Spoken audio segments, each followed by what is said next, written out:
In West Africa, Mali's President Ibrahim Boubacar Keïta says his government will disarm all those who illegally possess weapons and punish anybody who refuses to comply. He made the pledge on a visit to the site of the Sobande Dam massacre, where 35 people were killed on Monday, 24 of whom were children. The death toll was initially reported as 95, but later reduced. A similar pledge was made by Mali's government in March, but they have struggled to disarm militias. Hundreds of people have been killed in violent clashes between Dogon hunters and Fulani herders since January, and there are several Islamist groups based in northern Mali from where they launch attacks. Let's get more on this story from security expert Chidi Nwanu. Thanks for joining us on Network Africa. Thanks for having me. So, Chidi, how easy will it be for the government of President Ibrahim Boubacar Keïta to indeed disarm all those who illegally possess weapons in Mali? Well, it would be very difficult. I think that's the polite way of putting it.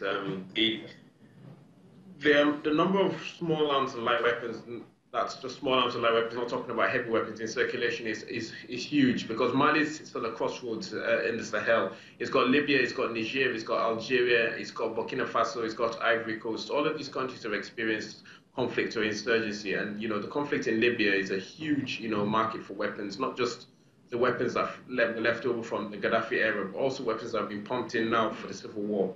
So there's a huge nexus of weapons, and Mali is, is a massive country, huge unsecured borders.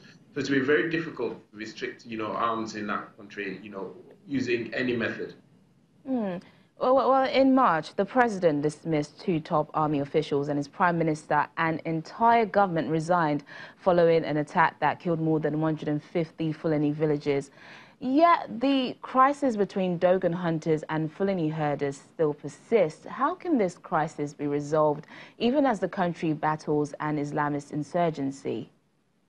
So the problem is very similar to the issues that pertain in Nigeria and also across West Africa in terms of the conflict between settled farmers or sedentary people and herdsmen, in that there's competition for land, for water, for grazing rights, and for routes of passage. So it needs a significant kind of government intervention in trying to provide resources or amicably share resources amongst people, and then B, also ensure that the rule of law is followed. So when these crimes happen, arrest perpetrators, show that there's trials, so that people don't feel that they need to take revenge. It has to be just pure old-fashioned governance, and it's not going to be an easy thing. It's got to be a long, hard slog of demonstrating to people that you have their best interests at heart.